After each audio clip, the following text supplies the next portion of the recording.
Hi and welcome back to my channel. So for today's video we're going to be doing a vlog style training session, and I've got deadlifts up today, so it'll be sumos with some leg accessories, and I thought it'd be really cool to sort of talk you through my process in terms of setting machines up, cues that I think about with my technique, selecting weights, things like that. So just sort of talking you guys through my process with that to give you a little bit more insight and to sort of help you make decisions around your own training. And I thought that this one would be a really good one to do today as well, because we're actually changing the rep ranges on my deadlifts as well. So I've been doing sets of 5 for quite a while now, and now we're going to bring them down to 3. So obviously doing less reps, we'll be able to go heavier, but in terms of gauging how much to go heavier by can be a little bit tricky sometimes, because you don't want to do so much that you cook yourself or burn yourself out, and because your body hasn't moved weight like that in a while. So yeah, just sort of want to ease yourself in. So I thought it'd be cool to take you guys along and sort of talk you through the thought process of that. And yeah, just a quick little summary of my journey, or like where I've sort of been over the past couple of years. So since I started training with Jarrod at Evolved Performance Method in 2019, I've been pretty much building ever since then. So I've never really done any deficits. We've always had an emphasis on building up calories over time to support muscle growth and strength as well. My training has always been very strength focused. Last year in September, I did decide to do a bit of a mini cut for the first time in years, after building for so long, to get a little bit leaner. So September to October, I went from 63 to about 60, had a really nice holiday in October for 10 days in Tasmania. So kind of had a little break there. And then when I came back, I went from November to December from 60 to 58, and ever since January, so we're March now, I've just pretty much been maintaining that, and been in a really nice little maintenance phase and just sort of training for enjoyment and having a lot of focus on glutes, because that's just like a fun type of training for me. I just really enjoy that. So that's where we've sort of been at the last couple of months. So now that I've had like that little maintenance phase, I'm definitely feeling the tickle to get back into some strength-based training again, especially with my compound lifts. But without further ado, let's get into this session, because I need to warm up and get going. Alrighty, just been looking for somewhere to warm up, and I always warm up before every session, especially before deadlifts, because they're quite physically demanding, and we need to make sure that our glutes and core are properly switched on and activated to do the work. So starting with planking for my core activation.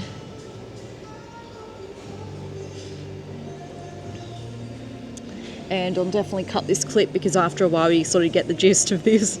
It's just this for a minute.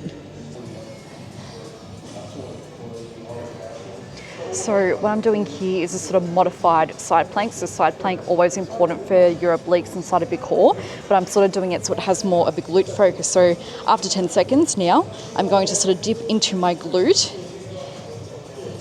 and pulse through my hip. And what this is sort of doing is building more strength and stability in my lateral plane of motion, especially through the side of the glute. And I've lost count of how many I've done, but it's roughly 10. So that is my core stuff. Now we're going to go do a little bit more glute activation.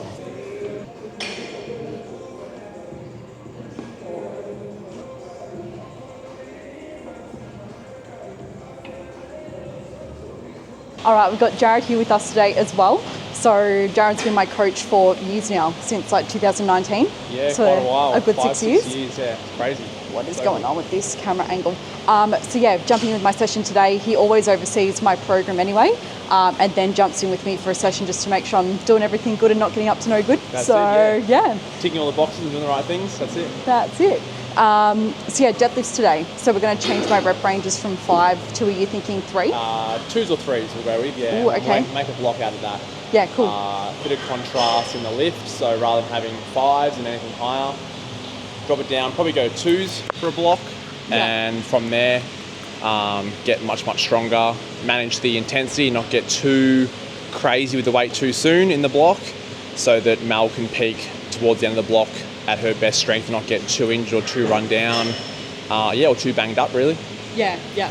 Pretty much, because I'm known for that. It's just going too hard at the beginning as well, like trying to pull it back in. So that's pretty much what I was saying at the beginning of this the beginning of this video before in the car, was like trying to gauge where to start with that, because it's obviously been the first time that you've lifted something really heavy in a while. Right. So not going super crazy straight out of the straight out the gate. So yeah, cool. So I just got one more small activation to do before I get into it. So all the activation I did before is what I do before every session anyway. And then this specific one I just do for deadlifting, just to help with the position of my pelvis and to open up my hips that little bit more for this lift too.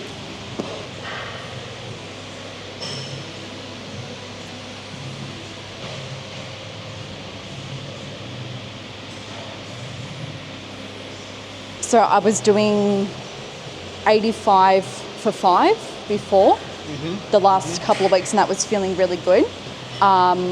So do you reckon, I was thinking starting at 90 for 3? Yeah. Yeah, you would agree with that? Yeah. All right. So warming up to that, should we go 60, 75, 90? Yes. Yep.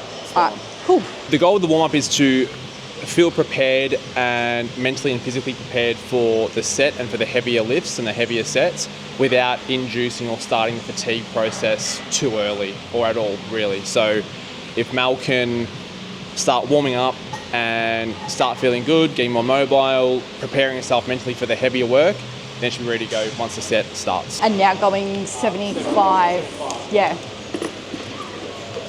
It is, definitely. So this is the part where I'd like to get my straps out as well, even though we're still warming up.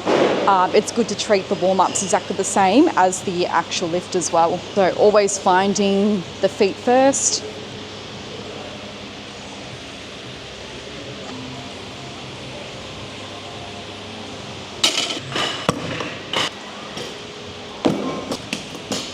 So yeah, those are the warm-ups done. We're about to head into the working set. So as Jarrod, you said before, the goal is to warm up and prepare the body without inducing fatigue. So just then as the weight went up, the reps also came down a little bit. So we did 60 for 3 and 75 for 1, just to give the body a chance to feel the weight without getting tired from it.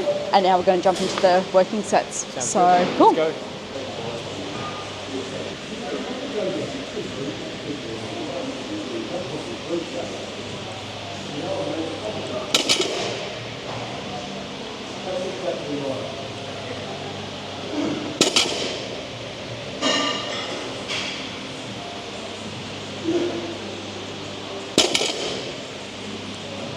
Cool. Probably could have even started a bit more conservative, to be honest. Yeah, I was just thinking that too. Like a 5 kilo jump Yeah, for only 2 less reps. It's a big... it's still a lot. Do you want to pull back to the following few? Yeah, I think. All right, so cool. pull back a little bit. We'll do 87.5, see how Mel feels after that, and then go from there. All right, cool. Yeah. Regardless, I'm still happy to have done like 90 today, for the sure, first time in ages. absolutely. So I think that's the heaviest in longest time, really. Set 2.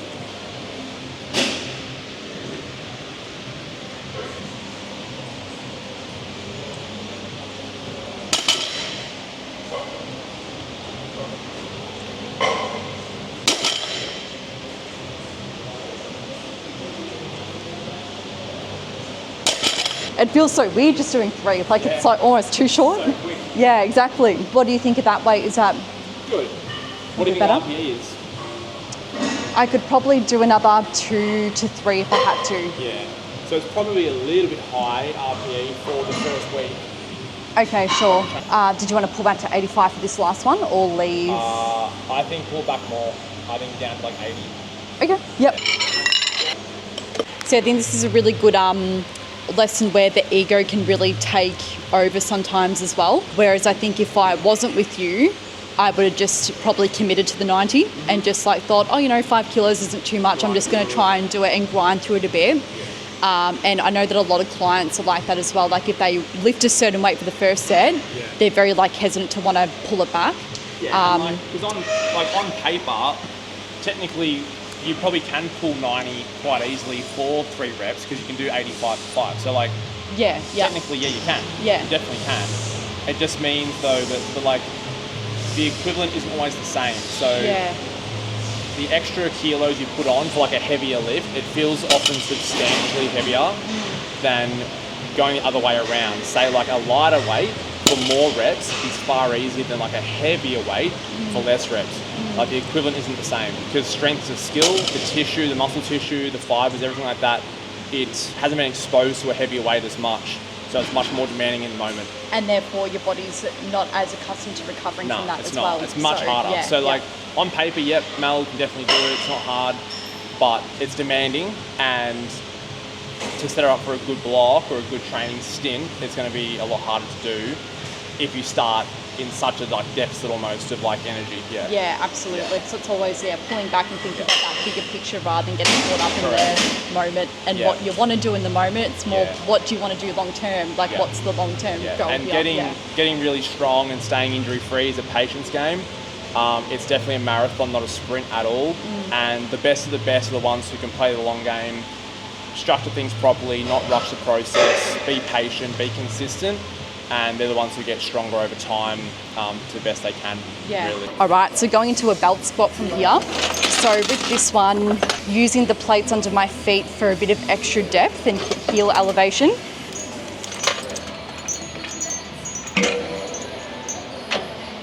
And I'm sort of aiming to really sit back into my glutes and my hips here because we're wanting to put more of a glute emphasis on this one.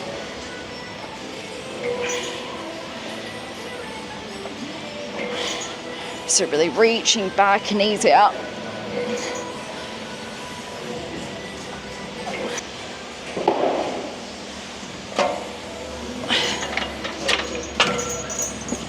And as I'm sort of doing this as well, I'm trying not to pull myself back up the handles. So you want to hold onto them so that it doesn't fall back in, but I'm trying to like just hold onto it lightly and doing all the pushing with my legs as well. Alrighty, we're setting up for a glute cable step up now. So we're using the smaller stool. What do you call these again? Box, bench.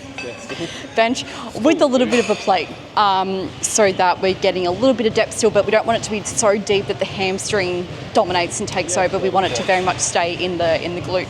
So, and having the box low enough also allows for the glute to be on all the time, or the glutes, during the step up as well. So people often go really high with the box and they're sort of heaving themselves up each time, and quads are coming in, hamstrings more so, glutes as well. But if you want to just really hammer the glutes only, and that's your main job in that set, the lower the box, usually the better. Alrighty, so opposite leg to the opposite hand.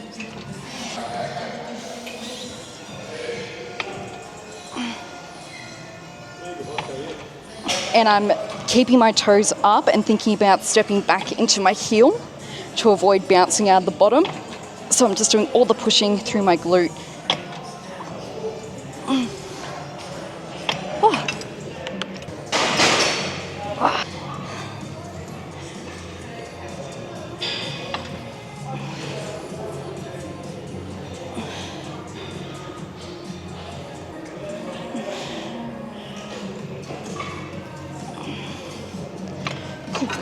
Alrighty, setting up for the last one. We've just got the GHD to finish, and I'm just going to change this so that it's a bit closer, because with this one you want it to be kind of finished here on your hip so that you can bend over the padding properly and really drive through your glutes and hamstrings to get yourself back up. So for me, I have a certain spot on here that I like to put it, a certain like scuff mark that I know works every time. So I think it's about there, and then 3 up is where I usually have it as well. I just need to grab a weight for this. I'm just going to pop that there and hooking the feet in.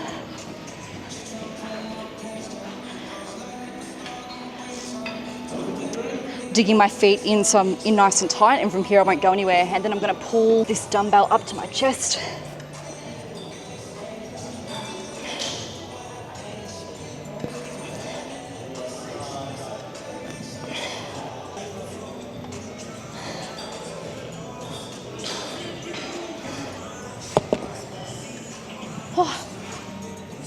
Start the timer, and set 1. I already got 1 more set to go at the GHD, and so only 4 exercises for this day, which doesn't seem like much, but because they're all very glute focused, and when they're done really well and really heavy, it's plenty. So I really notice on the GHD, GHD standing for glute hamstring developer.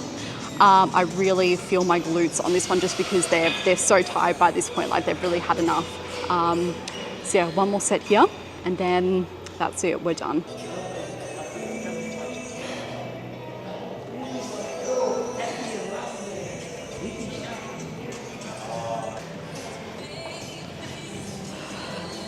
Alrighty, that is it. Session done. I usually do prefer training with headphones, so popping my music in, listening to something upbeat, sometimes a rap if I like really need to tap in, is what I prefer to do. So that kind of felt a bit weird, like not having headphones in at all. I haven't done that for a long time.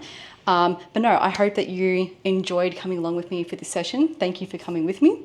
I hope that you got a lot of value and learned a lot of things throughout this video. And yeah, it's just a really cool thing to be able to share what I know and be able to help other people feel more confident in the gym as well, because I know how intimidating that can be, especially if you're not like sure how to work something or you're just figuring something out. But all this stuff, it's just practice. Like the only way that I've been able to gain confidence and to feel good at these things is by just showing up every single week and just practicing at them, letting go of the expectation that everything needs to be absolutely perfect on every single rep, because that's not realistic. We're going to have some reps a little bit off, but we have those reps and we can sort of course correct them and feel what went wrong and know what to do better next time. That is where the progress really happens too. So yeah, it's all just learning. At the end of the day, it's all just about practicing and having fun with it. That's the whole point. So yeah, thank you so much for watching. I hope you enjoyed this type of video as well. If you want to see more training style vlogs, definitely let me know and I'd be happy to do more of those. I hope the sound quality was okay as well, because in the gym it gets loud in here. And then I think I realized at certain points that Jarrod should have had the microphone and this and that. So I'm about to obviously go through it all. So I hope that it all sounds okay. But yeah, thank you so much for watching and I'll see you next time.